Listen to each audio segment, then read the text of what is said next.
నమస్తే and welcome to అమ్మ భక్తి మందిరం.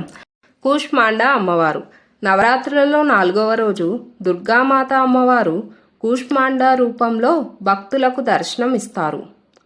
ఈ ఎపిసోడ్లో మనం కూష్మాండ అమ్మవారి గురించి కొన్ని విషయాలు తెలుసుకుందాం. కూష్మాండ అమ్మవారిని సృష్టి యొక్క దైవిక మూర్తిగా భావిస్తారు. సృష్టి మొదలు కాకముందు విశ్వం అంతా చీకటితో నిండిపోయి ఉండేది. ఆకాశం లేదు, భూమి, సూర్యుడు, చంద్రుడు, నక్షత్రాలు ఏవీ లేవు. కేవలం శూన్యం మాత్రమే ఉండేది. ఆ సమయంలో ఒక దివ్యకాంతి ప్రత్యక్షమైంది. ఆ శక్తి నుండే ఒక దేవీ రూపం దాల్చింది. అదే కూష్మాండ అమ్మవారు. తన దివ్యమైన చిరునవ్వుతో ఆమె ఒక బ్రహ్మాండాన్ని సృష్టించారు. అందుకే ఆమెను కూష్మాండ అని పిలుస్తారు. కూష్మాండ అనే పేరు 3 సంస్కృత పదాల నుండి వచ్చింది. కు అంటే చిన్నది, ఉష్మ అంటే శక్తి లేదా వేడి, అండ అంటే బ్రహ్మాండం. అమ్మవారి చిరునవ్వుతోనే చీకటంతా తొలగి విశ్వం ప్రకాశించింది. సూర్యుడు వెలిగి సృష్టికి ఆరంభం కలిగింది. అమ్మవారు సూర్యుడి గర్భంలో నివసిస్తారని నమ్మకం.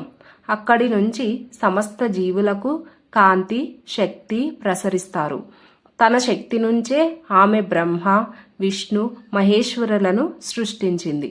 సృష్టి, పాలన, లయకార్యాలకు శక్తి ఇచ్చారు. కూష్మాండ అమ్మవారు 8 చేతులు కలిగి ఉండి అష్టాభుజదేవి అని పిలుస్తారు. ఆమె చేతుల్లో జపమాల, కమండలం, చక్రం, గద, విల్లు, బాణం, కమలం, ఒక చేతితో భక్తులను ఆశీర్వదించే ముద్ర కలిగి ఉంటారు. ఆమె సింహంపై విహరిస్తారు. ఇది ధైర్యం, శక్తికి ప్రతీక.